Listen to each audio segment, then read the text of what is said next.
S, Ajithkumar racing team வந்து third prize Dubai 24 hours endurance racing. அதாவது endurance ரேசிங்னா வந்து ஷார்ட் டேர்மில் வந்து யார் ஃபஸ்ட்டு வர்றாங்கன்ற மாதிரி இல்லாமல் எப்படி ஒரு மாரத்தான் ஒரு 100 மீட்டர்ஸ் மாதிரி இல்லாமல் ஒரு மாரத்தான்ன்றது வந்து எப்படி ஒரு என்டியூரன்ஸ் பவரை செக் பண்ணுதோ, எப்படி வந்து அவங்களோட கெப்பாசிட்டி செக் பண்ணுதோ அந்த மாதிரி ஒரு ரேசிங் தான் வந்து இந்த 24 ஹவர்ஸ் நடக்கக்கூடிய ரேசிங். இது வந்து துபாயில் இப்போ நடந்திருக்கு. இதில் தேர்ட் பிளேஸ் வந்து ஜெயிச்சிருக்காங்க அப்படிங்கிறது வந்து மீடியாவில் எல்லாத்துலேயும் ரொம்ப பரபரப்பாக 2 நாளாக தாறுமாறாக பேசப்படக்கூடிய ஒரு விஷயம்.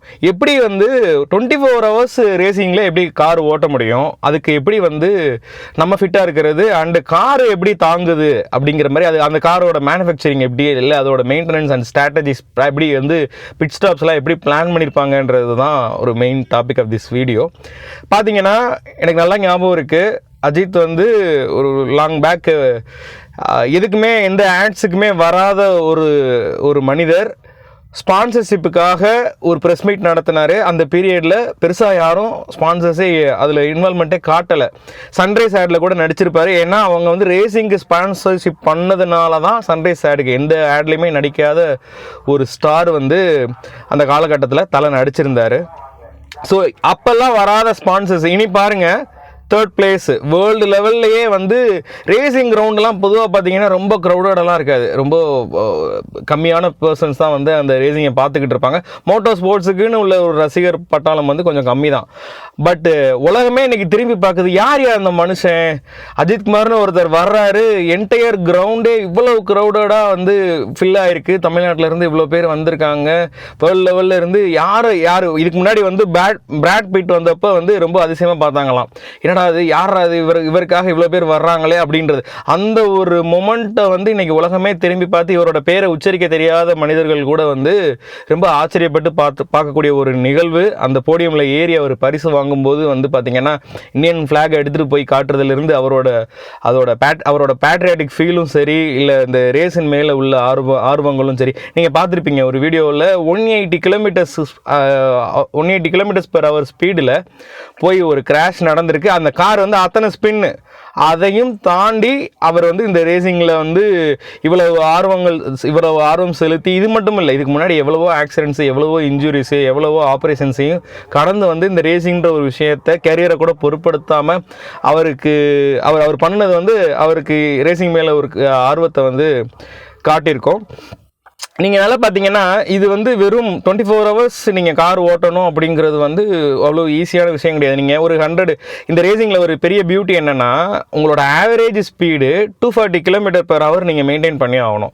240 கிலோமீட்டர் நீங்கள் மெயின்டைன் பண்ணணும்னா நீங்கள் 240லேயே ஓட்டுனா 240 ஆவரேஜ் மெயின்டைன் பண்ண முடியாது. அதோட அதிகமான ஸ்பீடு ஓட்டினா தான் பிட் ஸ்டாப்ஸில் நீங்கள் நிப்பாட்டும் போது வைக்கும்போது இந்த மாதிரி விஷயங்கள் எல்லாம் நீங்கள் பண்ணுறதுக்கு ஆவரேஜ் பண்ணி நீங்கள் வந்து 240 km/h நீங்கள் வந்து காரை வந்து ஆவரேஜில் முடிக்க முடியும். ஸோ அப்போ நீங்கள் எவ்வளோ ஸ்பீடில் ஓட்டணும், அண்ட் மோரோவர் ஒரு ஸ்ட்ரைட்டாக இருக்க ஒரு லாங் ஸ்ட்ரெச்சில் இல்லை ஏதோ ஒரு ரொம்ப லாங் டிரைவில் வந்து நீங்கள் ஒரு இப்போ நார்மலாக ஒரு 80 to 100 ஒரு க்ரூசிங் பண்ணி போய்கிட்டே இருக்கீங்கன்னா உங்களுக்கு அது பெரிய விஷயமே தெரியாது.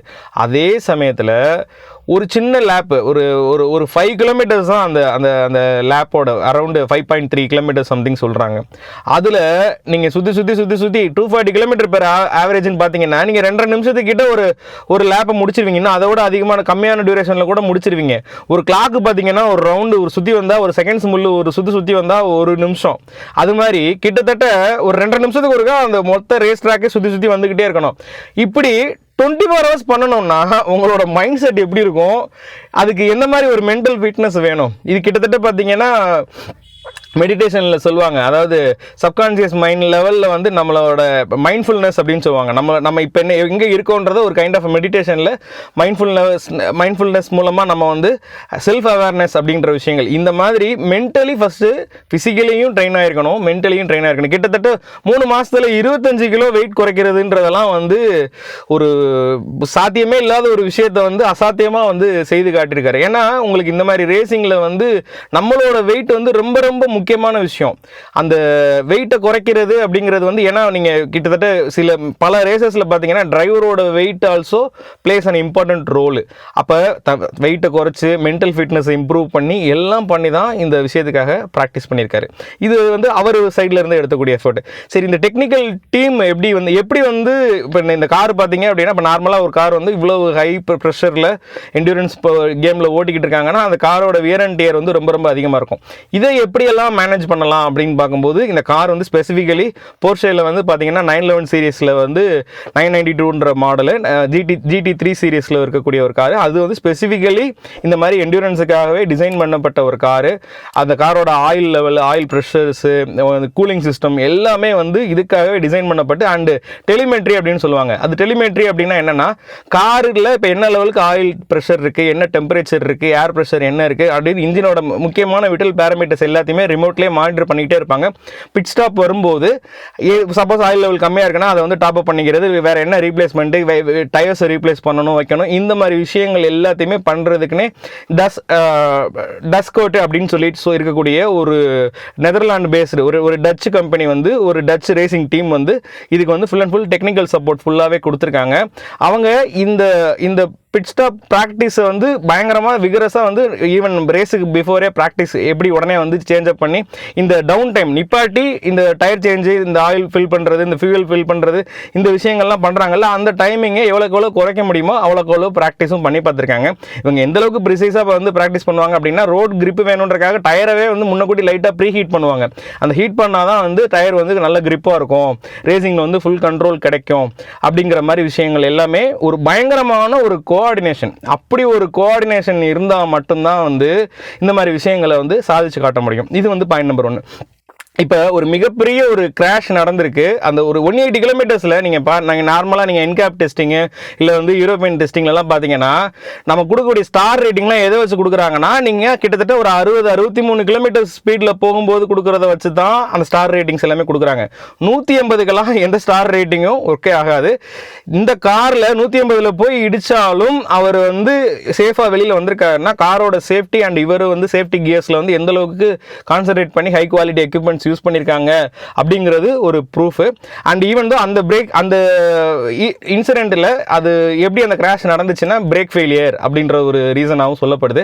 அவர்கிட்ட அதுக்கடுத்து ஒரு இன்டர்வியூவில் கேட்கும்போது என்ன சொல்கிறாரு, அடுத்த சீரீஸில் அடுத்த ரேஸில் வந்து நீங்கள் இதே மாதிரி என்டூரன்ஸ் ரேஸில் என்ன கார் பார்ட்டிசிபேட் பண்ண போகிறீங்க அப்படின்னு கேட்டால், போர்ஷியலில் வந்து கேமன் GT4 சீரீஸில் அந்த கேமன்ற காரில் தான் நான் வந்து பார்ட்டிசிபேட் பண்ண போகிறேன், ஏன்னா வந்து இந்த மாதிரி பிரேக்கில் சில இஷ்யூஸ் இருக்குது அப்படிங்கிற மாதிரி வந்து மென்ஷன் பண்ணியிருக்காரு. ஸோ தட் ரேசிங்கை ஒரு மிகப்பெரிய லெவலில் இந்த ரேசிங் மூலமாக வரக்கூடிய பணத்தையுமே இந்தியாவில் மோட்டார் ஸ்போர்ட்ஸுக்கு ஒரு ஸ்பான்சர்ஷிப்பாக வந்து ஒரு சேரிட்டி மாதிரி கொடுக்கணும் அப்படிங்கிற விஷயத்தையும் அவர் வந்து முன் வச்சிருக்காரு.